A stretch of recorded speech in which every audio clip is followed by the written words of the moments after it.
Assalamualaikum warahmatullahi wabarakatuh. Nah, studi arkeologi di Indonesia itu baru mencapai tataran pengembangan saintifik arkeologi.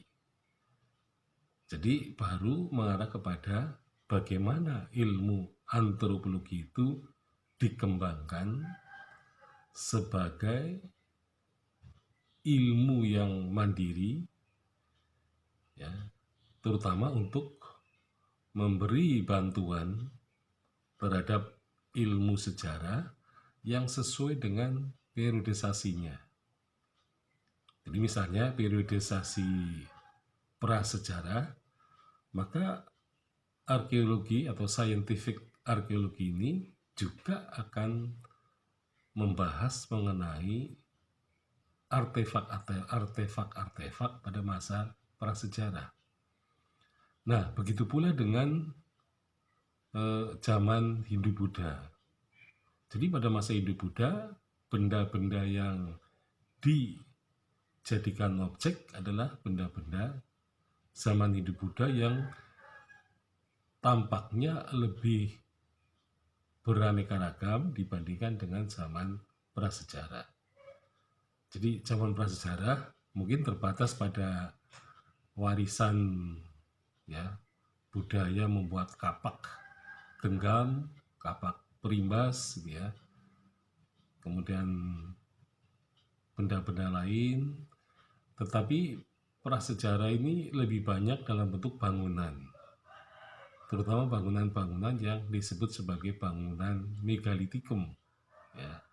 Nah, ini merupakan salah satu bentuk, ya, dari warisan masa prasejarah. Nah, kalau memasuki masa Hindu-Buddha, maka benda-bendanya ini jauh lebih beragam, ya, karena ada prasasti, kemudian ada arca, kemudian ada mata uang, ya, kemudian juga ada benda-benda perhiasan dari emas, perak, gitu ya. Nah, jadi masa Hindu-Buddha ini warisannya dalam bentuk yang mempunyai keragaman dan ya memang disesuaikan dengan kemajuan pada masanya. Jadi budaya pada masa Hindu-Buddha tentu saja kemajuannya lebih daripada pada masa prasejarah.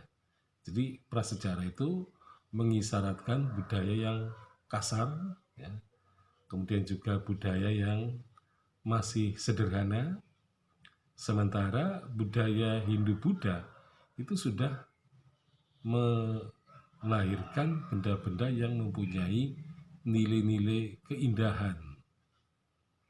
Nah, sehingga hal itu memang layak dijadikan objek bagi pengembangan scientific arkeologi.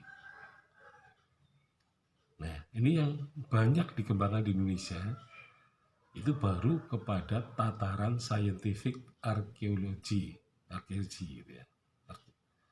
Nah, sedangkan ada studi lagi yang kurang mendapat perhatian, padahal ini sangat penting, yaitu bidang conservation arkeologi, gitu ya. Jadi konservasi arkeologi. Nah, ini sebenarnya perlu dikembangkan karena bagaimanapun juga produk-produk arkeologis ini harus ada pemeliharaan dan juga pemulihan, ya. Jadi bagaimana bangunan-bangunan candi itu harus dipelihara dan kemudian juga direkonstruksi kembali agar bentuk bangunan candi itu bisa tampak, gitu ya. Jadi sayang sekali bahwa di Indonesia conservation arkeologi ini belum dikembangkan di kampus-kampus. Jadi yang ada di kampus-kampus Indonesia adalah scientific arkeologi, ya. Jadi yang conservation ini belum.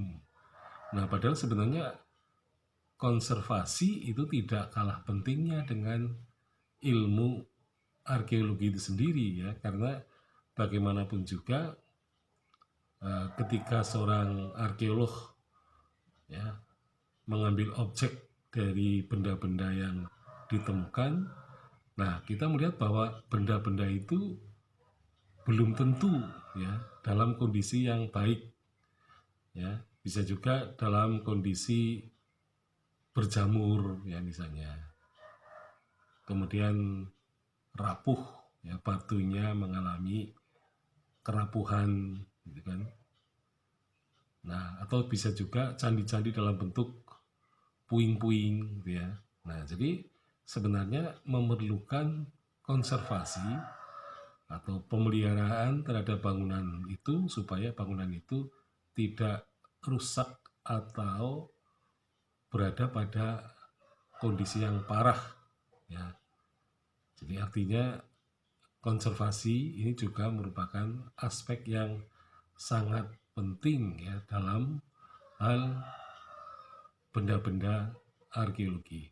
Sekian, Assalamualaikum warahmatullahi wabarakatuh.